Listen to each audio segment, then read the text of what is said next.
ચાલો નમસ્કાર વિદ્યાર્થી મિત્રો, કેમ છો? મજામાં?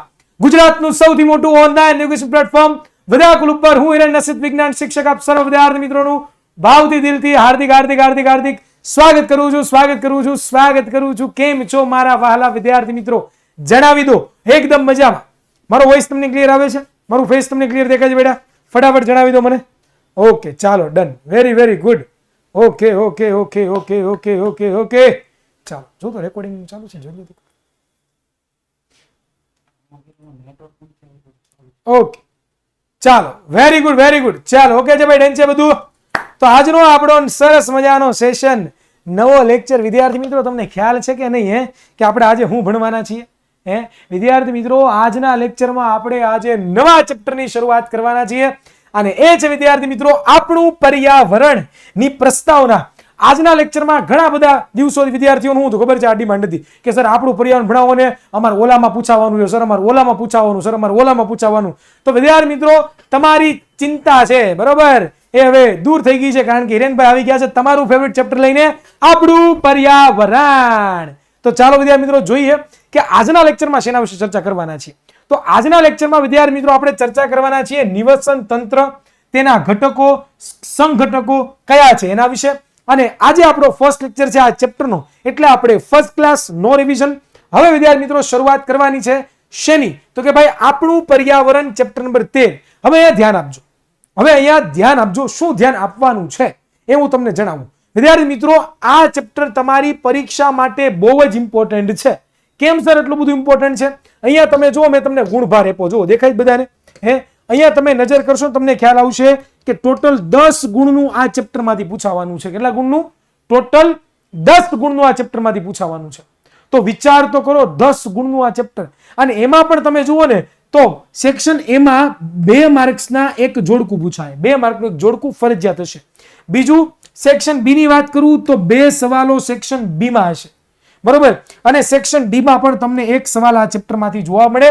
અને સમજવા માટે સૌથી સહેલામાં સહેલું જો કોઈ ચેપ્ટર હોય ને તો એ આ ચેપ્ટર છે. એટલા માટે હું તમને કહું છું કે જો તમારે તૈયારી કરવી હોય ને તો વિદ્યાર્થી મિત્રો આ ચેપ્ટર તમારે પરફેક્શન સાથે સમજવાનું છે, વ્યવસ્થિત રીતે સમજવાનું છે. એટલે પછી તમે જોજો કે તમારે કાંઈ પણ ઘટશે નહીં. ઓકે, મારો વોઇસ તમને ક્લિયર આવે છે? મારું ફેસ તમને ક્લિયર દેખાય છે? જેટલા વિદ્યાર્થીઓ જોવે છે બધા વિદ્યાર્થીઓ ઓકે છે ભાઈ? ડન છે બધું? કાંઈ પ્રોબ્લેમ નથી ને? Okay, very good. હા, મોજ કરી દી.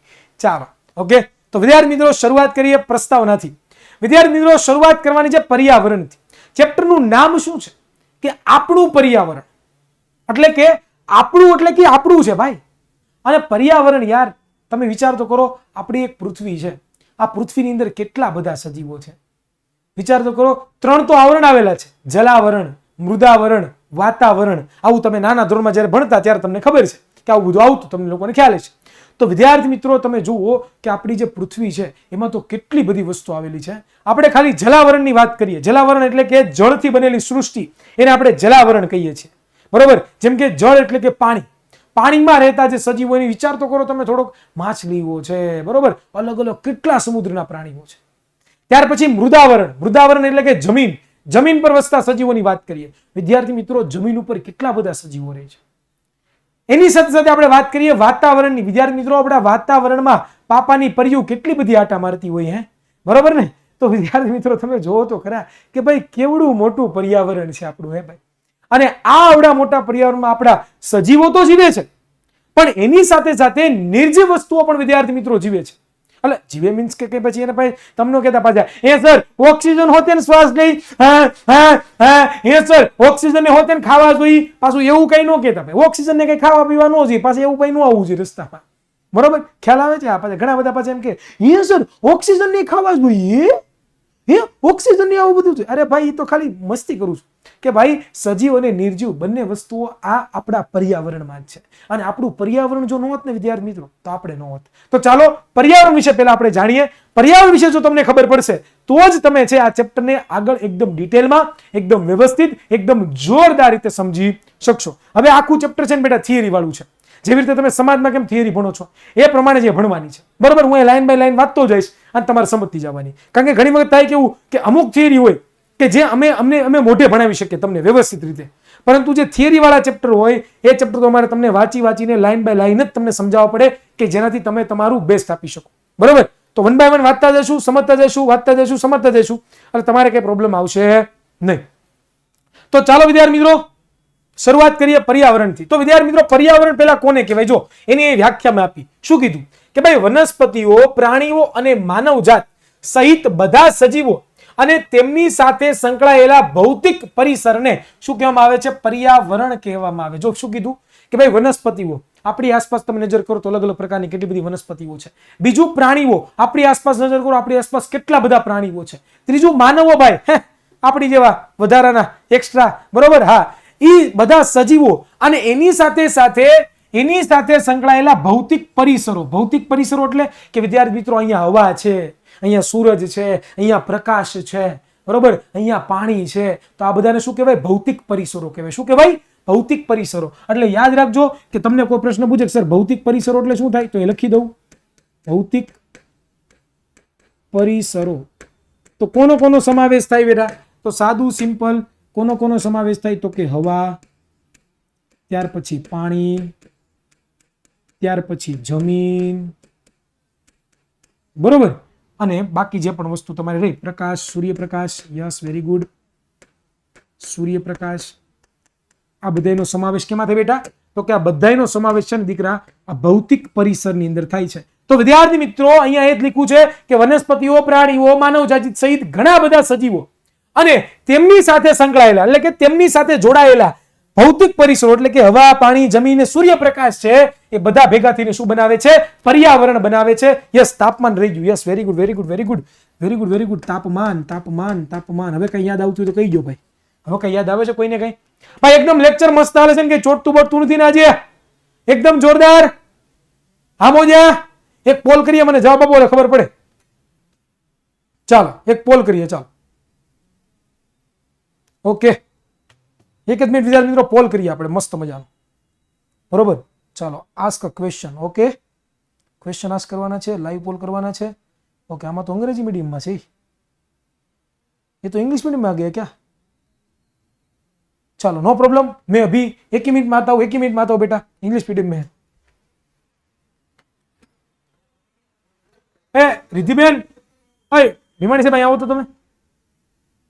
હા रिद्धिबेन હોય બતાવો ને કે આમાં આપણે ડાઉટ પૂછીએ છીએ, એ તો ઇંગ્લિશ ના આવે છે, ગુજરાતીનો ડાઉટ આવતા જ નથી. પોલ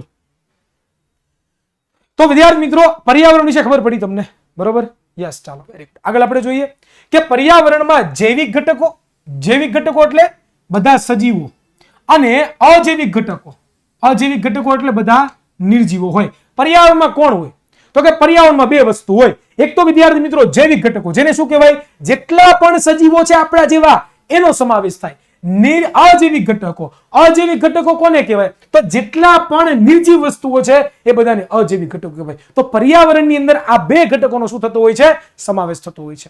પર્યાવરણના ઘટકો આંતર સંબંધિત અને એકબીજા પર આધારિત હોય છે. જો વિદ્યાર્થી મિત્રો આ પર્યાવરણની અંદર મેં તમને વાત કરીને કે ભાઈ સજીવો પણ છે અને નિર્જીવો પણ છે, બંને વસ્તુઓ છે. તો વિદ્યાર્થી મિત્રો આપણે સજીવ છીએ તો આપણે નિર્જીવ વસ્તુની જરૂર પડે કે નથી પડતી?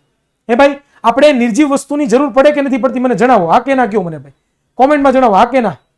હે એમને વાક્ય? ઓકે ચલો સર, થેન્ક યુ. ઓકે, ખબર પડે કે નહીં? હે ભાઈ, હે બેટા, ખ્યાલ આવે કે નહીં?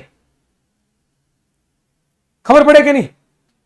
ઓકે, તો આપણે વિદ્યાર્થી મિત્રો ઘણી બધી વસ્તુ છે એ નિર્જીવ વસ્તુની પણ જરૂર પડે છે. એટલા માટે શબ્દ વાપર્યો છે કે પર્યાવરણના ઘટકો છે ને બેટા, ઈ આંતર સંબંધિત અને એકબીજા પર આધારિત છે. એકબીજા પર આધારિત એટલે કે આપણે નિર્જીવ વસ્તુ પર આધાર રાખીએ છીએ, નિર્જીવ વસ્તુ સજીવ વસ્તુ પર આપણે આધાર રાખે છે વિદ્યાર્થી મિત્રો, બરોબર? જેમ કે સૂર્યપ્રકાશ છે તો સૂર્યપ્રકાશ વિદ્યાર્થીનો ઉપયોગ કોણ કરે? વનસ્પતિ ને, પ્રકાશ સંશ્લેષણ કરવા માટે. હવાનો ઉપયોગ કોણ કરે? તો કે શ્વાસોશ્વાસની ક્રિયા કરવા માટે વનસ્પતિ પણ કરે, આપણે પણ કરીએ. પ્રકાશ સંશ્લેષણ ક્રિયા માટે આપણે પણ કરીએ. તો વિદ્યાર્થી મિત્રો આ બધા પર્યાવરણના જે ઘટકો, કયા કયા ઘટકો? બધા સજીવો અને બધા નિર્જીવો, એ વિદ્યાર્થી મિત્રો શું કરે છે? તો કે આંતર સંબંધિત છે અને એકબીજા સાથે આધારિત છે. આગળ આપણે ચર્ચા કરીએ બાળ મિત્રો તો જોઈએ કે આબોહવા, આબોહવા, ભૂમિ પ્રકાર, ભૂસ્તરીય પરિબળો ની ભિન્નતાને લીધે પર્યાવરણ જુદા જુદા સ્થાને બદલાય છે. જો વિદ્યાર્થી મિત્રો શું કીધું કે ભાઈ બધી જગ્યાએ એક સરખું પર્યાવરણ ન હોય, અમુક જગ્યાએ આબોહવા એટલે કે ત્યાંની હવા અલગ અલગ હોય, બરોબર. અમુક જગ્યાએ એનો ભૂમિનો પ્રકાર, અમુક જગ્યાએ તમે કેમાં ભણતા હતા બેટા? સાદું સિમ્પલ તમને યાદ કરાવું તો તમે લોકો ક્યાં ભણતા હતા? ભૂલી ગયો. સમાજમાં ભણતા હોય કે ભાઈ અમુક જગ્યાએ ખાડા ખબડાજી મેદાન, ખુલ્લા મેદાનો છે, પર્વતીય વિસ્તાર છે, બરોબર. તો અલગ અલગ ભૂમિ, અલગ અલગ આબોહવા અને અલગ અલગ ભૂસ્તરીય પરિબળો, એટલે કે જમીન ઉપર રહેલા જે પરિબળો છે બધી અલગ અલગ છે. તો એના માટે બધાના વાતાવરણ એટલે કે પર્યાવરણ પણ કેવા હોય છે? જુદા જુદા વિદ્યાર્થી મિત્રો હોય છે. આગળ આપણે વાત કરીએ કે બધી જ વનસ્પતિઓ અને પ્રાણીઓ કે જેઓ જે પર્યાવરણમાં જન્મ્યા હોય અને રહે છે તેઓ તે પર્યાવરણમાં અનુકૂલિત થાય છે. વિદ્યાર્થી મિત્રો અહીંયા તમે જુઓ કે ઉદાહરણ તરીકે આપણે ક્યાં જન્મ્યા છીએ? જમીન ઉપર જન્મ્યા છીએ ભાઈ, હા કે ના? આ મુદ્દો સમજાવું છું બેટા, આ મુદ્દો સમજાવું છું. આપણે ક્યાં જન્મ્યા છીએ? જમીન ઉપર જન્મ્યા છીએ કે નથી જન્મ્યા? હા સર, આપણે જમીન ઉપર જન્મ્યા છીએ. સાદું સિમ્પલ લોજિક છે. હવે અહીંયા ધ્યાન આપજો કે ભાઈ આપણે પાણીમાં રહી શકીએ ખરા? આપણે કોમ કે હાથથી તાર જમીન ઉપર નહીં, તાર પાણીમાં રહેવાનું રહી શકીએ ખરા? બિલકુલ કઈક ના રે ના, આપણે પાણી ઉપર ના રહી શકીએ. આપણે તો, હું તો પાપાની પરી હોય તો આકાશમાં નહીં થોડી શકતી, બરોબર. તો પાણીમાં તો ક્યાંથી રહું, બરોબર. તો વિદ્યાર્થી મિત્રો, જે વનસ્પતિઓ હોય, કોઈ પણ પ્રાણીઓ હોય, એ જે વાતાવરણમાં જન્મે ને, જે વાતાવરણમાં બેટા જન્મે ને, એ વાતાવરણમાં એ પોતે રહે છે અને એ વાતાવરણ એનું જેવું છે એ પ્રમાણે એનું શરીર અનુકૂલિત થાય છે. અનુકૂલિત થવું એટલે આપણે કહીએ ને કે ભાઈ અનુકૂળતા મળશે તો આવીશ. આપણે એવો શબ્દ ખબર ઘણી વખત આપણે હોય, હાલો હા ઢીંગલીનું ગોઠવાઈ ગયું, મોટી થઈ ગઈ હો. પછી સામે વાળા એમ કે હવે એના લગ્ન છે તો તમારે આવવાનું છે હો, બધાએ પરિવાર. તો આપણા પપ્પા હું કે હમણાં તો મંદી બહુ છે ભાઈ, બહુ મંદી છે હમણાં હવે એવું લાગતું છે નહીં ભાઈ. હા બરોબર, તમારી વાત હાજી, પણ અનુકૂળતા હશે તો આવશું. અનુકૂળતાનો મતલબ શું બેટા? કે ભાઈ આપણે શું કહીએ કે ભાઈ આપણે અહીંયા શબ્દ ઈ જ છે અનુકૂલિત, એટલે કે અનુકૂલિત થવું, અનુકૂળ થવું. એનો મતલબ કે તમે જે પ્રમાણે કહો છો એ પ્રમાણે થવું. જેમ કે ઓલા લોકો શું વાત કરી કે ભાઈ અમારા લગ્નમાં આવવાનું છે, તો આપણે શું કહીએ કે અનુકૂળતા હશે તો આવીશ. ઇટ મીન્સ કે ભાઈ મને સમય મળશે, મારી પાસે સમય હશે, મારી પાસે જેવું મારે જે જોતું એ પ્રમાણે હશે તો તમે કહેશો હું કરીશ. તો વિદ્યાર્થી મિત્રો અહીંયા એવું જ છે કે વનસ્પતિઓ અને પ્રાણીઓ જે જગ્યાએ જે પર્યાવરણમાં જન્મે, એ જમીન ઉપર જન્મે તો જમીન ઉપર વ્યવસ્થિત રીતે અનુકૂલિત થાય, પાણીમાં જન્મે તો પાણી અંદર એ પ્રમાણે અનુકૂલિત થાય, અને આકાશમાં પાપાની પરીની જેમ બનતી ફીરું ઉડતી ફીરું મસ્ત ગગન મેં, બનતી ફીરું ઉડતી ફીરું મસ્ત ગગન મેં, બરોબર. હા, તો એ પ્રમાણે અનુકૂલિત થાય. અરે જસ્ટ જોકિંગ, કોઈ છોકરીઓ એવું ન કહેતા કે આ સર તો જો અમારી ઉડાડે છે. ભાઈ ઉડાડતો નથી, જસ્ટ ફોર યોર હસી મજાક, તમારી મજાક મસ્તી કરવા માટે, તમને મજા પણ આવે ભણવાની, તમને કંટાળો ન આવે. તો પર્યાવરણ કોને કહેવાય એના વિશે ખબર પડી ભાઈઓ બહેનો? હે ભાઈઓ બહેનો, पर्यावरण किसको बोलते हैं भाई बहनों? मजा आया क्या? समझ में आया क्या बिडू? एकदम समझ में आ गया क्या? ओके सर, समझ में आ गया, मेरे को समझ में आ गया. હવે તમને કોઈ પૂછે પર્યાવરણ કોને કહેવાય તો લખી શકો કે ના લખી શકો? યસ સર, વી આર લખિંગ પર્યાવરણ વોટિંગ, બરોબર. ચાલો, તો હવે વિદ્યાર્થી મિત્રો આપણે આગળ જોઈએ. હવે વિદ્યાર્થી મિત્રો આપણો ટેક્સ્ટ બુક નો ટોપિક ચાલુ થાય છે અને એ છે 15.5 થઈ ગયું ભૂલથી, અહીંયા 13 આવશે. ગયા વર્ષનું 15 છે ને એમને રહી ગયું છે, અહીંયા શું આવશે? 13 આવશે. શું આવશે? 13, બરોબર.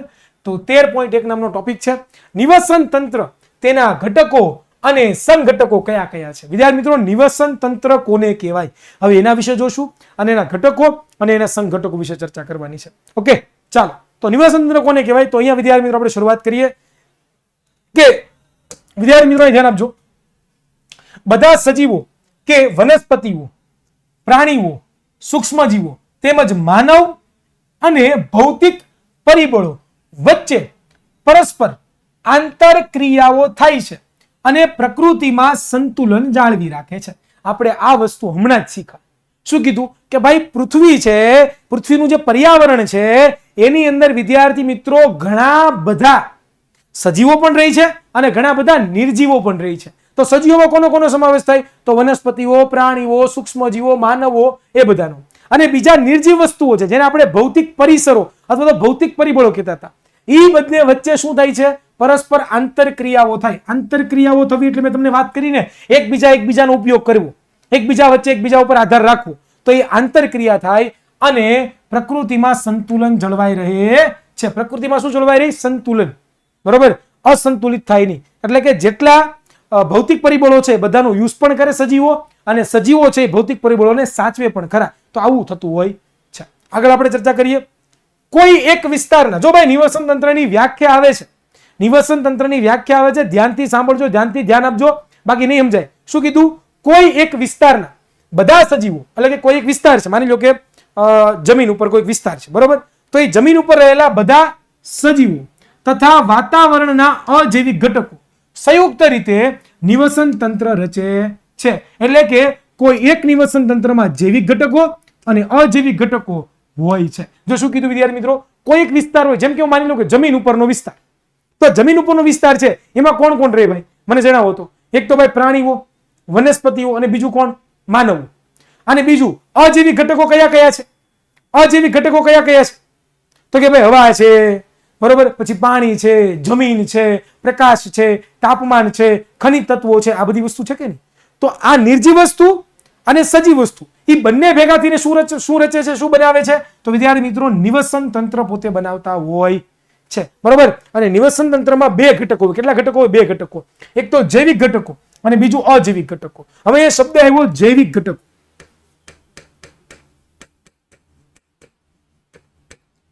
કોને કહેવાય જૈવિક ઘટકો? તો વિદ્યાર્થી મિત્રો જૈવિક ઘટકો કોને કહેવાય ખબર તમને લોકોને?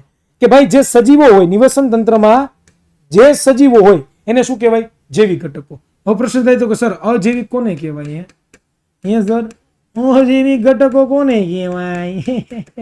અજૈવિક ઘટકો કોને કહેવાય? તો વિદ્યાર્થી મિત્રો જેટલા પણ નિર્જીવ વસ્તુઓ છે, નિર્જીવ એટલે કે હવા, પાણી, ખોરાક, જમીન, આ બધી નિર્જીવ વસ્તુઓ, એને અજૈવિક ઘટકો. તો કોઈ પણ નિવસન તંત્રમાં વિદ્યાર્થી મિત્રો શું હોય? આ બે વસ્તુ તો હોય એને જ નિવસન તંત્ર કહેવાય, બાકી કોઈ નિવસન તંત્ર કહેવાય નહીં. અહીંયા સુધી ખબર પડી?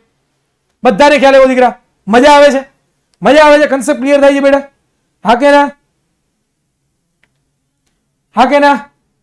ઓકે, સરસ. ચાલો આગળ આપણે વધીએ. ભૌતિક પરિબળો જેવા કે તાપમાન, વરસાદ, હવા, ભૂમિ તેમજ ખનિજ પદાર્થો અને તત્વો વગેરે કેવા છે? અજૈવિક ઘટકો છે. જો શું કીધું? અજૈવિક ઘટકો કોને કોનો સમાવેશ થાય? તાપમાનનો, વરસાદનો, હવાનો, ભૂમિનો અને ખનિજ પદાર્થો જે જમીનની અંદર રહેલા હોય છે. ખ્યાલ આવ્યો? ડન? ક્લિયર? ઓકે છે? ક્લિયર છે? ચાલો આગળ આપણે વધીએ વિદ્યાર્થી મિત્રો. તો નેક્સ્ટ આપણે જોઈએ તો ચર્ચા કરીએ. ઉદાહરણ તરીકે જો તમે બગીચામાં જાઓ ત્યારે તમને વિવિધ વનસ્પતિઓ જેવી કે ઘાસ, વૃક્ષ, ગુલાબ, મોગરા અને સૂર્યમુખી જેવા પુષ્પવાળા સુશોભનીય છોડ અને દેડકાઓ, પછી કીટકો તેમજ પક્ષીઓ જોવા, પ્રાણીઓ જોવા મળશે. તમે ભાઈ ક્યારે બગીચામાં જાઓ? બગીચામાં ગયા ક્યારે? બગીચામાં નથી કહેતા ઘણી વખત સ્કૂલમાં આપણને કે આપણે સાહેબ ખીજે ક્યારે બાબાનો બગીચો છે, જેમ તમે બેઠા છો તે હે બાબાનો બગીચો છે એવું કે આપણને યાદ છે તમને લોકો?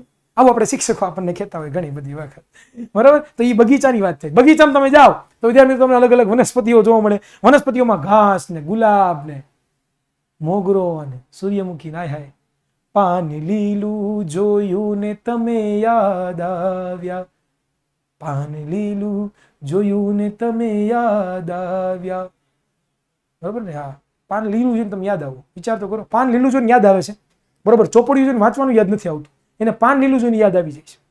ઘણી વખત તમે જોજો આપણને આપણી મનગમતી કોઈ વ્યક્તિ હોય, આ just for your joke, just for your entertainment, કોઈ મનમાં લેવાનું નથી. કોઈ કેમ પછી ઉડતું ન લઈ લે, ઉડતું કે સર તો મને જ કીધું, અથવા તો ઘણા બધા કહે કે સર આવું બધું શીખવાડે. ના, હું શીખવાડતો નથી, જસ્ટ ફોર યોર જોક. કે ઘણી વખત એવું થાય આપણને આપણી મનગમતી વ્યક્તિ ગમતી હોય, મનપસંદ રંગીન સપનાઓ આપણે જેને જોતા હોય એ આપણને મળી જાય, તો આપણે શું કરીએ? આય હાય હોય હોય, આય હાય હોય હોય, પદોપદી મોકા મિલે કદી કદી, ઓ પદોપદી. બરોબર, આપણે આવું કરતા. પણ ઘણી બધી વખત વિદ્યાર્થી મિત્રો, ઘણી વખત આપણી જ મસ્ત મજાની અંદરથી ફિલિંગ હોય કે યસ આ જીવનમાં મારી જ છે, અને આ જીવનમાં મારું જ છે. પરંતુ થાય કેવું ઘણી વખત ખબર છે? બાજી પલટી જાય અને ત્યારે આપણને જિજ્ઞેશ કવિરાજ સિવાય બીજું કોઈ નો સાંભળે. ઉપર યાભને નેચે ધરતી, જિંદગી કરી મારી તેરા જડતી, મને હુજતા નથી કોઈ રસ્તાઓ, હવે થાય છે મને બહુ પસ્તાવો, હવે થાય છે મને બહુ પસ્તાવો. ઓ જોરદાર ગીત, બરોબર ને? હા, જિગ્નેશ કવિરાજ એટલે તમારે ધબાટી બોલા, બીજું કઈ હોય જ નહીં. એની હારે તમે જુઓ એના ગીતી પાસે એવા હોય કે આપણને એમ થઈ જાય કે નહીં, રિયલમાં ઘણી વખત ઘણા બધા કુંવારા છોકરાઓને ગીત સાંભળતા હોય, અને કુંવારા છોકરા શું કે સારું પ્રેમ થઈ ગયો, અને ધારો કે કોઈની હારે કઈ પ્રેમ નથી થયો તોય પણ આપણને એવું લાગે આપણે પ્રેમ થઈ ગયો છે, બરોબર ને? તમે જુઓ તો ખરા વિદ્યાર્થી મિત્રો, તમે કેવી દુનિયા હે. જિગ્નેશ આપણો જીગો ખાલી એકવાર એમ કે, બરોબર, સાથ મારો તું, સાથ મારો તું, છોડી ગઈ મન યદ વચ્ચે તું, મેલી ગઈ તન દૂરથી સલામ, દૂરથી સલામ, દૂરથી સલામ, બેવફા તને દૂરથી સલામ. તો આવું થાય ઘણી બધી વખત વિદ્યાર્થી મિત્રો. તો અહીંયા આપણે બગીચાની વાત કરીએ છીએ, તો બગીચામાં આપણે જવાનું છે, બરોબર? ત્યાં તમે અલગ અલગ વનસ્પતિઓ, અલગ અલગ પુષ્પો જોશો, અને સાથે સાથે પ્રાણીઓ પણ જોશો, જેમ કે ડેડકા, નાના નાના, જો વરસાદ છે તો ડેડકા હોય, કીટકો એટલે કે નાના નાના સૂક્ષ્મ જીવો તમે જુઓ છો, પક્ષીઓ જુઓ છો, અને પ્રાણીઓ તમે જુઓ છો, બરોબર? આ બધા સજીવો પરસ્પર આંતરક્રિયા કરે છે. ઇટ મીન્સ કે આ બધા સજીવો એકબીજા પર આધાર રાખે. જેમ કે વનસ્પતિ છે એનો ખોરાક તરીકે ઉપયોગ કોણ કરે? આ બધા કીટકો, ડેડકાઓ અને પક્ષીઓ કરે કે ન કરે? પછી પક્ષીઓ જ્યારે મૃત થાય, એટલે કે પક્ષીઓ જ્યારે મરી જાય ત્યારે શું થાય? એ બધા જમીનમાં દટાઈ જાય, અને દટાઈ જાય તેનું શું થઈ જાય? ખાતરમાં રૂપાંતર થઈ જાય, અને ખાતરમાં રૂપાંતર થઈ જાય તો વનસ્પતિનો ઉપયોગ કરે કે નથી કરતી? તો વિદ્યાર્થી મિત્રો, બધા પરસ્પર શું કરે છે? આંતરક્રિયા, એકબીજા પર આધાર રાખીને એક પ્રકારની આંતરક્રિયા કરે છે, અને તેઓની વૃદ્ધિ, પ્રજનન તેમજ અન્ય ક્રિયાઓ નિવસન તંત્રના અજીવી ઘટકો દ્વારા અસર પામે છે. આમ બગીચો છે ને એ એક નિવસન તંત્રનો જ એક પ્રકાર છે વિદ્યાર્થી મિત્રો. બગીચો તમે જોવો ને એક પ્રકારનું નિવસન તંત્ર જ છે. હા, અર્ધ બધા કે અરિજીત સિંહ નું ગીત ગાવા, તો અરિજીત સિંહ નું ગાઈ નાખીએ. તુમ મેરે हो इस पल मेरे हो, कल शायद ये आलम न रहे, कुछ ऐसा हो तुम ना रहो, कुछ ऐसा हो हम न रहे, ये रास्ते लगे खो जाए, चलते चलते हम खो जाए, मैं फिर भी तुमको चाहूंगा, मैं फिर भी तुमको चाहूंगा, इस चाहत में मर जाऊंगा, मैं फिर भी तुमको चाहूंगा.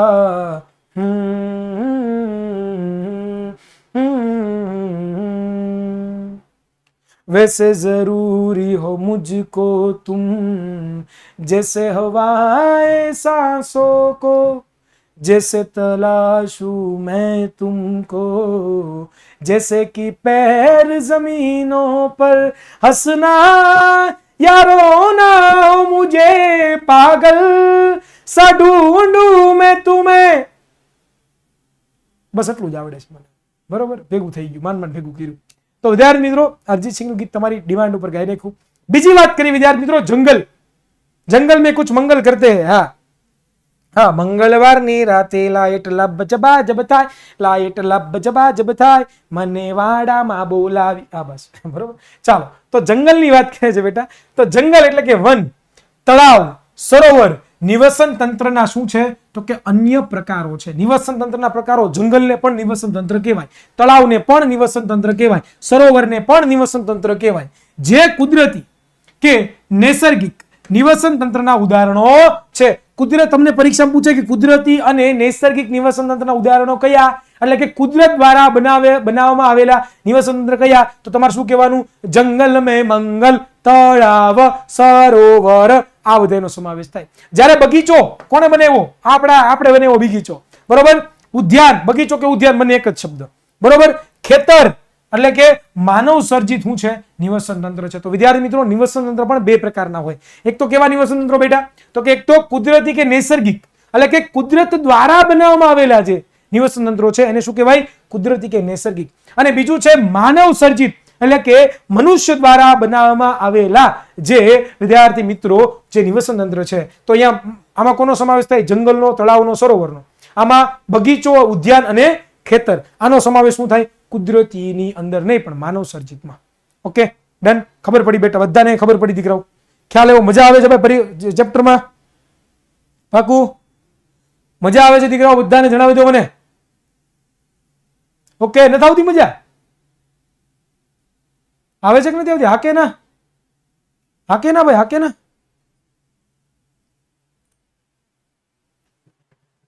મજા આવે છે ને ભાઈ? ઓકે, સરસ. ચાલો, વેરી ગુડ, વેરી ગુડ. ચાલો, તો જો તમને એક ફોટો બતાવ્યો. જો અહીંયા તમે જુઓ ને તો નિવસન તંત્રના મુખ્યત્વે બે પ્રકારો પડે. જો વસવાટના માધ્યમને આધારે નિવસન તંત્રના પ્રકારો, બે પ્રકારો નિવસન તંત્રના પડે. એક તમે જુઓ તો આ શું છે? સ્થળજ નિવસન તંત્ર. અને બીજું છે શું છે? જલજ નિવસન તંત્ર. બરોબર. સ્થળનો મતલબ શું થાય? સ્થળ એટલે કે જમીન પર આવેલું નિવસન તંત્ર હોય એને શું કહેવાય? સ્થળજ નિવસન તંત્ર. અહીંયા તમે જોશો તો જલજ નિવસન તંત્ર એટલે કે જળ પર આવેલું જે નિવસન તંત્ર છે એને જલજ નિવસન તંત્ર કહેવાય વિદ્યાર્થી મિત્રો. હવે અહીંયા ઘણા બધા ઉદાહરણો પણ છે, તમે જુઓ. જેમ કે સ્થળજની વાત કરીએ તો જંગલ, ત્યાર પછી તૃણભૂમિ એટલે કે મેદાનો ઉપર ઉગેલા ખાતરો, રણ, આ ત્રણેય કેવા છે? તો કે અલગ અલગ પ્રકારના સ્થળજ નિવસન તંત્રના પ્રકારો છે. અહીંયા તમે આવશો તો ખારા જળ દરિયો, બીજું મીઠા જળ, નદી, ઝરણા, સરોવર, તળાવ, આ બધા કેવા છે? તો કે ભાઈ જલજ નિવસન તંત્રનો એક પ્રકાર છે. તો આ વસ્તુ પણ તમારે મગજમાં એકદમ ખુશીને ખોચાડીને રાખવાની છે. આગળ આપણે વાત કરીએ નિવસન તંત્રની વિશેષતાઓની વાત કરીએ કે નિવસન તંત્ર કેવું હોય, કેવું મસ્તની વિશેષતાઓ કેવી હોય. તો પેલું કે નિવસન તંત્ર કદમાં નાનું કે મોટું હોઈ શકે છે. વિદ્યાર્થી મિત્રો, બિલકુલ એવું જરૂરી નથી કે એ મોટું જ હોય. વિદ્યાર્થી મિત્રો, બગીચો પણ એક નિવસન તંત્ર છે. તમારા ઘરની અંદર વિદ્યાર્થી મિત્રો, તમે ધારો કે તમારા ઘરની, તમારા ધાબાની ઉપર તમે છે ને એ અવડા કુંડાઓ રાખી અને તમે એક ફાર્મ બનાવો ને, નાનકડું ફાર્મ વિદ્યાર્થી મિત્રો, તો એ પણ છે ને એક પ્રકારનું નિવસન તંત્ર જ છે. તો નિવસન તંત્ર નાનું પણ હોઈ શકે અને મોટું પણ હોઈ શકે, એના ઉપર આધાર રાખે. નિવસન તંત્રમાં સજીવો એટલે કે વનસ્પતિઓ, પ્રાણીઓ, સૂક્ષ્મજીવો તેમના ભૌતિક પર્યાવરણ સાથે શું કરે છે? ચોક્કસ આંતરક્રિયા કરે છે. મેં તમને વાત કરી ને કે ભાઈ આજુબાજુ રહેલું જે નિર્જીવ વસ્તુઓ છે એની સાથે પોતે આંતરક્રિયા કરે. જેમ કે સૂર્યપ્રકાશનો પોતે વનસ્પતિ ઉપયોગ કરે, બરોબર. પ્રાણીઓ હોય તો એ પોતે પાણીનો, જમીનનો, એનો ઘણો બધો ઉપયોગ કરે. તો એકબીજા પ્રત્યે શું કરે છે? આંતરક્રિયા પોતે કરતા હોય છે. દરેક નિવસન તંત્ર વિશિષ્ટ બંધારણ ધરાવે છે અને ચોક્કસ કાર્ય કરે. ભાઈ બધા જેટલા પણ નિવસન તંત્રો છે એ બધા વિશિષ્ટ બંધારણ, બધાનું અલગ અલગ બંધારણ છે, બધા સેમ નથી. હમણાં મેં તમને વાત કરી કે સ્થળજમાં અલગ અલગ હતું, રણમાં હશે, પછી મેદાનોમાં હશે, જંગલોમાં હશે. સ્થળજમાં આપણે જોયું ખારા પાણીમાં પણ અલગ રીતે નિવસન તંત્ર સર્જાયેલું છે, મીઠા જળમાં અલગ રીતે નિવસન તંત્ર સર્જાયેલું છે. તો બધામાં કેવું છે? અલગ અલગ, અને એના કાર્યો પણ ચોક્કસ અલગ અલગ હશે. દરેક નિવસન તંત્ર અન્ય નિવસન તંત્ર સાથે ભળી જાય છે, કે કોઈ પણ નિવસન તંત્ર હોય એ બીજા નિવસન તંત્ર સાથે ભળી પણ શકતું હોય છે, ભળી પણ શકે છે. આગળ જોઈએ નિવસન તંત્રના ઘટકો. તો વિદ્યાર્થી મિત્રો, નિવસન તંત્રના બે ઘટકો મેં તમને વાત કરી હતી. એક તો જૈવિક ઘટક અને બીજું અજૈવિક ઘટક. તો જૈવિક ઘટકોમાં કોનો સમાવેશ થાય? તો ચાલો જૈવિક ઘટકો કોને કહેવાય પહેલા જોઈએ, અજૈવિક ઘટકો કોને કહેવાય એના વિશે ચર્ચા કરીએ. તો વિદ્યાર્થી મિત્રો, પહેલું કે નિવસન તંત્રના બધા નિર્જીવ ઘટકો અજૈવિક ઘટકોમાં આવે છે. જો યાદ રાખજો, અજૈવિક ઘટકો કોને કહેવાય? જેટલા પણ નિવસન તંત્રમાં નિર્જીવ વસ્તુઓ હોય એને શું કહેવાય? અજૈવિક ઘટકો કહેવાય. આગળ આપણે જોઈએ કે અજૈવિક ઘટકો તરીકે કોનો સમાવેશ થાય? તો કે ભૌતિક ઘટકો જેવા કે તાપમાન છે, વરસાદ છે, ભેજ છે, પવન છે, ભૂમિ છે, પ્રકાશ છે, ખનિજ દ્રવ્યો છે. આ બધાને શું કહેવાય? નિવસન તંત્રના અજૈવિક ઘટકો. એટલે કે નિવસન તંત્રમાં કેવા છે? અજૈવિક ઘટકો છે. ડન? ક્લિયર? ઓકે, સમજમાં આવ્યા क्या? આગળ આપણે જોઈએ जैविक घटकों. कोने कहो जैविक घटकों? जैविक घटकों किसको बोलोगे मेरा भाई? ओ मेरा भाई, ओ मेरा भाई, जैविक घटकों किसको बोलेंगे? तो विद्यार्थी मित्रों, निवसन तंत्रमां रहेला बधा ज सजीव ने शुं कहेवाय? जैविक घटकों कहेवाय. बरोबर. અને સજીવો તેમના ખોરાક એટલે કે પોષણ મેળવવાની પદ્ધતિને આધારે ઉત્પાદકો, ઉપભોગીઓ અને અને અને વિઘટકોનો સમૂહ હોય છે. વિદ્યાર્થી મિત્રો યાદ રાખજો, સજીવો પણ પોતે જે પોષણ મેળવે છે એ પોષણ મેળવવાની અલગ અલગ રીતને આધારે પણ એ પોતે શું કરે છે? તો કે ઉત્પાદકોમાં વિભાજિત કરીએ, ઉપભોગીમાં વિભાજિત કરીએ અને વિઘટકો. ટોટલ સજીવો 3 પ્રકારના છે ભાઈ. આ પૃથ્વી ઉપર અને આપણા જે પૃથ્વી ઉપર રહેલું જે નિવસન તંત્ર છે ને એમાં સજીવો કેટલા? 3 પ્રકારના છે. કેટલા પ્રકારના? 3 પ્રકારના. એક તો ઉત્પાદકો કે જે પોતે ઉત્પન્ન કરે. શું ઉત્પન્ન કરે? ખોરાક ઉત્પન્ન કરે. કારણ કે આપણે ખોરાક અને પોષણ મેળવવાની પદ્ધતિને આધારે સજીવોનું વિભાજન કરીએ છીએ, સજીવોને ફેરવીએ છીએ. બરોબર. બીજું ઉપભોગીઓ. ઉપભોગીઓ એટલે ઉત્પાદકો ઉપર આધાર રાખતા હોય. જેમ કે આપણે બધા પ્રાણીઓ, સૂક્ષ્મજીવો બધા શું કરે? વનસ્પતિ પર આધાર રાખે ને. તો વનસ્પતિનો સમાવેશ કેમાં થાય? ઉત્પાદકોમાં. આપણો સમાવેશ કેમાં થાય? ઉપભોગીઓમાં. અને બીજું વિઘટકો એટલે કે જ્યારે આ પ્રાણીઓ, વનસ્પતિઓ મરી જાય, બરોબર, એ પોતે જમીનમાં દટાય તો જમીનમાં જે વિઘટકો છે, વિઘટકો એ શું કામ કરે? તો કે વિદ્યાર્થી મિત્રો આપણી શરીરને, પ્રાણીના શરીરને, વનસ્પતિના શરીરને શું કરી નાખે બેટા? તો કે સરસ મજાનું ડિસ્ટ્રોય કરી નાખે, વિઘટન કરી નાખે આ વિઘટકો. તો આટલા 3 વસ્તુઓ ભેગા થઈને વિદ્યાર્થી મિત્રો સજીવ સૃષ્ટિનું નિર્માણ થતું હોય છે. તેમના નિર્વાહ હેતુથી પર્યાવરણમાં પોષણ સંબંધીની રચના કરે છે. એટલે કે અલગ અલગ નિર્વાહ માટે, એટલે કે જીવન જીવવા માટે એ શું કરે? તો કે અલગ અલગ સજીવો પર આધાર રાખે. જેમ કે આપણે છીએ તો વનસ્પતિ પર આધાર રાખીએ, બરોબર. કોઈ પ્રાણી હોય તો એ હરણ ઉપર આધાર રાખતું હોય, હરણ છે એ ઘાસ ઉપર આધાર રાખતું હોય, ઘાસ છે એ સૂર્યપ્રકાશ પર આધાર રાખતું હોય. તો આવી રીતે line by line, line by line, line by line વિદ્યાર્થી મિત્રો આપણે સમજીએ તો અજૈવિક ઘટકોનો સમાવેશ થાય છે. તો અહીંયા સુધી કન્સેપ્ટ ક્લિયર બેટા બધા વિદ્યાર્થીઓનો? અહીંયા સુધી બધા વિદ્યાર્થીઓનો કન્સેપ્ટ ક્લિયર બેટા? એકદમ સરસ સમજાયું, એકદમ મજા આવી ગઈ. હા મોજા, હા મોજા, હા મોજા, મોજ કરી દી સર, મોજ કરી દી. મજા આવી ગઈ, મજા આવી ગઈ, મજા આવી ગઈ. ચાલો ઓકે, નો પ્રોબ્લેમ, આગળ વધીએ.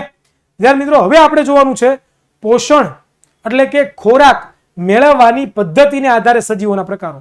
એક તો ઉત્પાદકો મેં તમને વાત કરી, બીજા ઉપભોગીઓ, ત્રીજા વિઘટકો. હવે આપણે ત્રણેયને વ્યવસ્થિત સમજવાના છે. તો પહેલા આપણે કોને સમજવું? તો કે ઉત્પાદકોને સમજવાના છે. તો ચાલો ઉત્પાદકો કોને કહેવાય? તો આ બધું સહેલું સહેલું છે, આમાં કાંઈ છે નહીં, ઓલરેડી તમે ભણી ગયા છો, તમને આવડે છે, આમાં કાંઈ લોજિક નથી. આ ચેપ્ટર સૌથી સહેલું ચેપ્ટર છે, ખાલી થોડા ઘણા શબ્દો સમજવાના છે એટલે તમને આવડી ગયું. ઓકે ચાલો જુઓ શું કીધું, ઉત્પાદકો કોને કહેવાય? તો અહીં લખ્યું છે કે જે સજીવો સૂર્યપ્રકાશ અને ક્લોરોફિલની હાજરીમાં અકાર્બનિક પદાર્થોમાંથી સ્ટાર્ચ અને શર્કરા જેવા કાર્બનિક સંયોજનોનું નિર્માણ કરે. આ સ્ટાર્ચ અને શર્કરા મતલબ શું? સ્ટાર્ચ અને શર્કરા મતલબ શું? ગ્લુકોઝ. એટલે કે વિદ્યાર્થી મિત્રો આ સજીવો શું કરે? તો કે ભાઈ સૂર્યપ્રકાશ અને ક્લોરોફિલની હાજરીમાં ગ્લુકોઝ જેવા કાર્બનિક દ્રવ્યોનું નિર્માણ કરે છે. ઉદાહરણ તરીકે પ્રકાશ સંશ્લેષી બેક્ટેરિયા, જે પ્રકાશ સંશ્લેષણ કરી શકતી બેક્ટેરિયાઓ, અને વિવિધ પ્રકારની લીલ અને બધી લીલી વનસ્પતિઓ. એટલે પ્રકાશ સંશ્લેષણની વાત કરે છે ભાઈ, પ્રકાશ સંશ્લેષણની વાત કરે. આમાં કાંઈ લોજિક છે? આમાં કાંઈ લોજિક છે? પ્રકાશ સંશ્લેષણમાં તો આપણને આવડે ને ભાઈ, આમાં ક્યાં લોજિક વાપરવાનું છે? આમાં ક્યાં આપણે બધું જોવાનું છે? ખ્યાલ આવે? ડન. ઓકે, તો ઉત્પાદકો આને કહેવાય. પછી ઉપભોગીઓ કોને કહેવાય? તો જે સજીવો ઉત્પાદકો દ્વારા ઉત્પાદિત થયેલો ખોરાક પર પ્રત્યક્ષ અથવા તો પરોક્ષ રીતે શું કરે? તો કે આધાર રાખે, બરોબર, તેને આપણે ઉપભોગીઓ અથવા તો ઉપભોક્તા કહીએ. બે શબ્દો મગજમાં ઘુસાડીને રાખજો કે ભાઈ અહીંયા ઉપભોગીઓ કોને કહેવાય ને ઉત્પાદકો કોને કહેવાય, બરોબર. બંને શબ્દ એક જ છે. ઉત્પાદકોએ કરેલો, ઉત્પન્ન કરેલો ખોરાક. ઉત્પાદકોમાં કોના? વનસ્પતિએ જે બનાવેલો ખોરાક છે એનો આપણે ઉપયોગ કરીએ કે નથી કરતા? હા, એનો આપણે ઉપયોગ કરીએ. તો વિદ્યાર્થી મિત્રો અહીંયા તમે જુઓ છો તો ઉત્પાદકો દ્વારા ઉત્પાદિત થયેલો જે ખોરાક છે એનો ઉપયોગ વિદ્યાર્થી મિત્રો કોણ કરે? તો કે વિદ્યાર્થી મિત્રો ઉપભોગીઓ અને ઉપભોક્તાઓ બંને એક જ છે શબ્દ, બરોબર. જેમ કે ક્લોરોફિલ વિહીન વિષમ કોષી સજીવ, જેના કોષની અંદર ક્લોરોફિલ ના હોય એ સજીવો પોતે શું કરે? તો કે આવું કરે. હવે આના પ્રકારી છે પાછા. જેમ કે ઉદાહરણ તરીકે આ બધા સજીવો, આ બધા પ્રાણીઓ,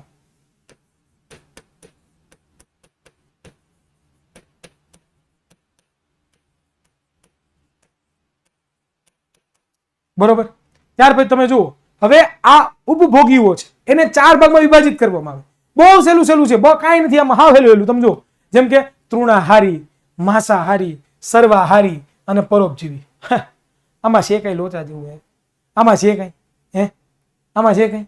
મુસીબતા મરદાતે પેંદી રહેંદી હે, તભી ના તો દુનિયા સ્વાદ લેંદી હે, આડે ગેડે રસ્તે જે તું તુરિયા, इथे बदनामी हाय हेट मिलूगी, नित कंट्रोवर्सी क्रिएट मिलूगी, धर्मा दे नाम दे डिबेट मिलूगी, सच बोलेगा ते मीनू 295 करेगा तरीकी पुत हेट मिलूगी. बरोबर ने? આવડી ગયું સીધું ભાજીનું ગીત. બસ હા, આજે તો હિરેન સર ફૂલ મોજમાં. હવે મોજમાં જ આપણે રહેવાનું. આપણે ક્યાં કોઈ દુખી જ છીએ ભાઈ? આપણે કોઈ દુખી રહીએ? હે, એક છોકરો લખે છે કે સર તમે મને દુખી કરી દીધો. ભાઈ મેં એવું તો શું કર્યું તારી રે ભાઈ? તને જૂનું બધું કઈ યાદ આવી ગયું? હું ભાઈ એવું કઈ નથી ને કઈ? હે કે સાહેબ 6ઠું ધોરણ ભણતો હતો, સરસ મજાની એક કન્યા યાદ આવી ગઈ, સર તમે મને રોડાવી દીધો યાર. એવું નથી થઈ ગયું ને કઈ? હા, આતિફ અસલમનું ગીત ગામ કે તો ચાલો ગાઈ નાખીએ. હોય હું દહલીઝ पे मेरे दिल की जो लगे है तूने कदम, तेरे नाम पे मेरी जिंदगी लिख दी मेरे हमदम, हाँ सीखा मैंने जीना, जीना कैसे जीना, हाँ सीखा मैंने जीना मेरे हमदम, सच्ची सी है ये तारीफे दिल से जो मैंने करी है, तू जो मिला तो सही है दुनिया मेरी हमदम, हो आसमां मिला जमी को तेरी, हो आधे आधे पूरे गम, तेरे नाम पे मेरी जिंदगी लिख दी मेरे हमदम, हाँ सीखा मैंने जीना, जीना कैसे जीना, हाँ सीखा मैंने जीना मेरे हमदम. बरोबर. ચાલો ओके. तू सफर मेरा, तू ही मेरी मंजिल, तेरे बिना गुजारा है दिल है मुश्किल मुझे, आजमाती है तेरी कमी मेरी, हर कमी तो है तू लाज़मी, जुनून है मेरा बनूं मैं तेरे काबिल, तेरे बिना गुजारा है दिल है मुश्किल. बरोबर. ચાલો ધ્યાન આપો. તો વિદ્યાર્થી મિત્રો ઉત્પાદકો છે કોણ? તો કે આ ભાઈ, જો આ ભાઈ, આ ઉત્પાદકો, આ બધા ઉત્પાદકો નહીં, ઉપભોગીઓ કહેવાય ને. આ ઉપભોગીઓ છે એને ચાર ભાગમાં વિભાજિત કરવામાં આવે. તૃણાહારી કોને કહેવાય? આવડે કે ન આવડે? હા સાહેબ, તૃણાહારી. જો આ બધા તૃણાહારીઓ, ગાય ભેંસ સસલું હાથી, આ બધા તૃણાહારીઓ કહેવાય ને, કે ન કહેવાય? એ ભાઈ શાકાહારી પ્રાણીઓ તૃણાહારીઓ કહીએ. માંસાહારી કોને કહેવાય? તો આને માંસાહારી કહેવાય. જો આ છે ને મારી જેવો સિંહ, હો સમજો, સમજો તમે જરાક, અને મારી જેવો સિંહ, સોરી વાઘ,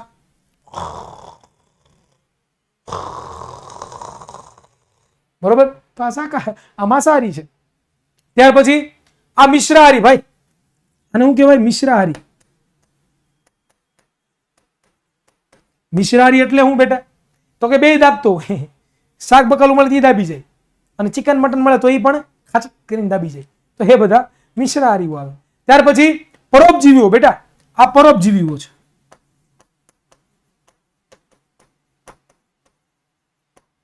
હવે પ્રશ્ન થાય સર આ પરોપજીવીઓ એટલે શું? સર આ પરોપજીવીઓ એટલે શું? એલા પરોપજીવો એટલે કાંઈ નહીં. એલા જે આપણે વાત કરી હતી અમરવેલ, જો આ શું છે? આ શું છે બેટા? અમરવેલ છે. આપણે વાત કરી હતી. આને શું કહેવાય? અમરવેલ. તો અમરવેલ શું કરે? તો કે અમરવેલ પોતે કેવી છે? તો કે ઉભયજીવી છે. કેવી છે? સોરી, પરોપજીવી છે. કેવી છે? પરોપજીવી સજીવ. કેવું સજીવ છે? પરોપજીવી સજીવ. હવે અહીંયા થાય છે શું? યાદ રાખજો. હવે અહીંયા થાય છે શું બેટા? તો કે હવે અહીંયા આ અમરવેલ નામની જે વનસ્પતિ છે એ પોતે જે સ્વયંપોષી જે સજીવો હોય એ સ્વયંપોષી સજીવો પર પોતે આવી રીતે વીંટળાઈ જાય. જો અને એમાંથી પોતે પોષણ મળે. શું કામ? કારણ કે અમરવેલ પોતે પ્રકાશ સંશ્લેષણ કરી શકતું નથી. એવી જ રીતે તમે આવું જોયું હોય ક્યાંક, જો બરોબર. તો આવા જે સજીવો છે એ મનુષ્યના શરીરમાંથી લોહી ચૂસીને પોતે શું કરે? તો કે ભાઈ પોષણ મેળવે. તો આ પરોપજીવીઓ છે. બરોબર. તો ચાલો હવે વિદ્યાર્થી મિત્રો અહીંયા વારો આવે છે કોનો? વિઘટકોનો. કોનો વારો આવે છે? વિઘટકોનો. કોમેન્ટ પાછળ આવે છે. કોમેન્ટ પાછળ આવે છે. વિદ્યાર્થી મિત્રો મજા આવી? પાછળ હાલે છે. 8:40 ની હાલે છે અત્યારે, 8:54 થઈ. ઓકે, પણ ચોટતું નથી કોઈને, એ પ્રોબ્લેમ છે. અત્યારે કોમેન્ટ 8:40 ની ચાલે છે, બરોબર, પણ 8:54 થઈ ગયા છે. ઓકે, ચાલો. તો વિદ્યાર્થી મિત્રો હવે વારો કોનો આવે છે? વિઘટકોનો વારો આવે છે. વિઘટકોનો. ચાલો, વિઘટકો કોને કહેવાય? તો કે ભાઈ જટિલ કાર્બનિક પદાર્થનું સરળ અકાર્બનિક પદાર્થમાં વિઘટન કરતા હોય તેવા સજીવોને શું કહેવાય? વિઘટકો. વિદ્યાર્થી મિત્રો જે જટિલ કાર્બોદિત છે જેને અંગ્રેજીમાં કોમ્પ્લેક્સ કાર્બોહાઈડ્રેટ કહેવાય. શું કહેવાય? Complex carbohydrate. વિદ્યાર્થી મિત્રો જે જટિલ કાર્બનિક પદાર્થો છે તેનું રૂપાંતર કેમાં કરે? સરળ અકાર્બનિક પદાર્થમાં રૂપાંતર કરે. એને શું કહેવાય? વિઘટક કરે. વિઘટક હોય. જેમ કે કેટલાક જીવાણુઓ, જીવાણુનું અંગ્રેજી થાય બેક્ટેરિયા, કેટલીક ફૂગ જેવા મૃતોપજીવી અવશેષો છે એ શું કરે છે બેટા? તો કે સજીવોના ઉત્સર્ગ દ્રવ્યોનું પોતે વિઘટન એટલે કે અપમાર્જક પોતે કરતા હોય છે. એટલે કે સજીવો દ્વારા ઉત્પન્ન કરવામાં આવે છે નકામો કચરો છે બેટા, તો એ નકામો કચરો છે પોતે શું કરતા હોય છે? તો કે ઉત્પન્ન પોતે કરતા હોય છે. તો આવી રીતની વિદ્યાર્થી મિત્રો વિઘટકોનું કાર્ય હોય છે, જેમાં તમે જુઓ આ ફૂગ છે, જેના દ્વારા જો કોઈ પણ ખોરાક હોય એ આવી રીતે સડવા કેમ માંડે? સડવા માંડવાનું પાછળ કારણ એવું છે કે ફૂગ અને બેક્ટેરિયાઓ છે એ શું કરે છે બેટા? તો કે એ ખોરાકને વિઘટિત કરી નાખે છે. શું કરી નાખે છે? વિઘટિત કરી નાખે છે. એનું કામ જ વિઘટકોનું કામ જ એવું છે. તો અહીંયા સુધી કન્સેપ્ટ ક્લિયર બેટા? હલો, હા બેટા, બંધ થઈ ગયો છે? હા તો બેટા રેકોર્ડિંગ આવી જશે બેટા, ટેન્શન ન લે, એમાં કઈ નહીં છોટે હો. તો વિદ્યાર્થી મિત્રો ખ્યાલ આવે છે? સમજ પડે છે?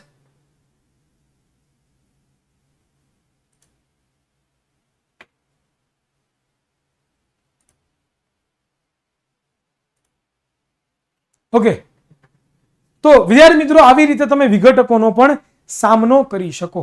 બરાબર, વિઘટકો આને વિદ્યાર્થી મિત્રો કહેવામાં આવે છે. ઘણા બધાની ફરિયાદ હતી લેક્ચર બંધ થઈ ગયું એવું કહ્યું હતું બેટા, લેક્ચર બંધ થઈ ગયું એવું કહ્યું હતું, હા કે ના? ઓકે, નો પ્રોબ્લેમ. મને એમ કે ચાલુ છે, અહીંયા તમારી કોમેન્ટ તો આવતી હતી, મને એમ કે ચાલુ છે, તો કાંઈ વાંધો નહીં બેટા, ટેન્શન લેતા નહીં. રેકોર્ડિંગ લેક્ચર તમને મળશે, એમાં એક પણ વસ્તુ કટ થશે નહીં. રેકોર્ડિંગ લેક્ચરમાં કાંઈ પણ વસ્તુ એમને રહેવાની છે નહીં, બધી વસ્તુ રેકોર્ડિંગ લેક્ચરમાં રહેશે. અને બહુ સરળ ટોપિક છે. શાકાહારી કોને કહેવાય, માંસાહારી કોને કહેવાય, તૃણાહારી કોને કહેવાય, આ બધું આવડે કે ન આવડે? પછી બીજું તમે હમણાં આપણે જોયું કે ભાઈ પ્રકાશ સંશ્લેષણ કોને કહેવાય, આ બધી ઘટનાઓ બધી બરાબર કે જે તમે ઓલરેડી ભણી ગયા છો. એટલે તમે રેકોર્ડિંગ લેક્ચર જોશો તો એમાં તમને બિલકુલ ચોંટવાનું છે નહીં, નહીં ને નહીં.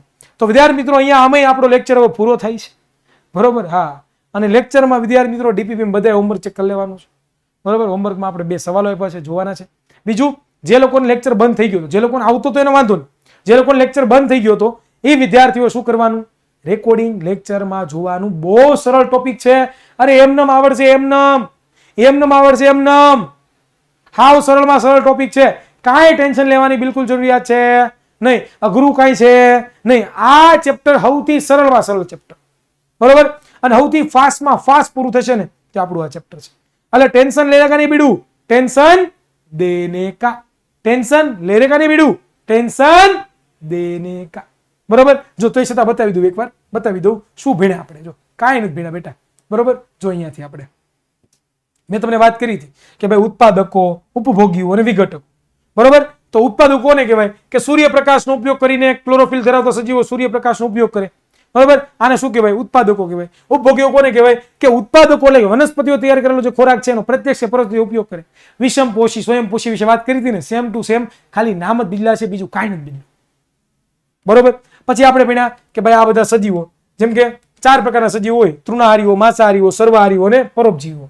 તો આ વિશે તમે ભણ્યા. તૃણાહારીઓનો સમાવેશ, જેમ કે આ બધા તૃણાહારીઓ છે બરોબર. ત્યાર પછી આ બધા માંસાહારીઓ છે. ત્યાર પછી આ બધા મિશ્રાહારીઓ, બે દાબતા હોય એવા.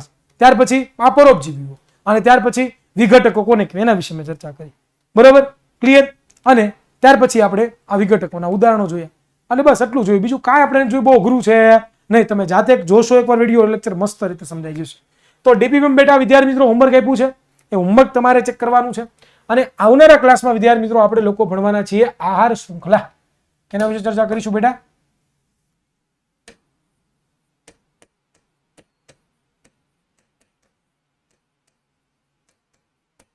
આહાર શૃંખલા વિશે આપણે ચર્ચા કરવાની છે. જેવી આહાર શૃંખલા પૂરી થાય પછી વિદ્યાર્થી મિત્રો નિવેશન તંત્રમાં ઉર્જાનું વહન, એ પણ આપણે આવતા લેક્ચરમાં જોવાનું છે.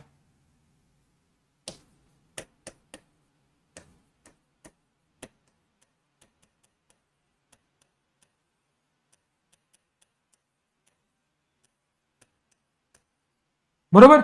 આ બે આપણે ટોપિકો આવતા લેક્ચરમાં જોશું બરોબર, અને પછી આપણે પૂરું કરીશું. તો વિદ્યાર્થી મિત્રો મને આશા છે કે તમને સરસ મજાનો લેક્ચર લાગ્યો છે. એક પોલ કરી દઈએ વિદ્યાર્થી મિત્રો, મને જણાવી દેજો પોલ કરીને બરોબર. એક પોલ કરી દઈએ અને પોલ કરીને આપણે જવાબ મેળવીએ કે ભાઈ कैसा लगा आपको, क्लास समझ में आ रही है क्या? તો વિદ્યાર્થી મિત્રો એક આ પોલનો જવાબ આપી દેજો બરોબર. એટલે પોલનો જવાબ જેવો તમે આપી દો એટલે અહીંયાથી પછી આપણે વિદાય લઈએ. ઓકે, સોંગ જોઈ લેજો ભાઈ, સોંગ મેં ઘણા બધા લેક્ચરમાં ગાયા છે, બરોબર? હા, હાથે સાંભળી લેવા. તો ઓકે વિદ્યાર્થી મિત્રો, અહીંયા સુધી રાખીએ, મળીશું કોઈ નવા લેક્ચરમાં, ત્યાં સુધી રજા આપશો. જય હિન્દ, જય ભારત.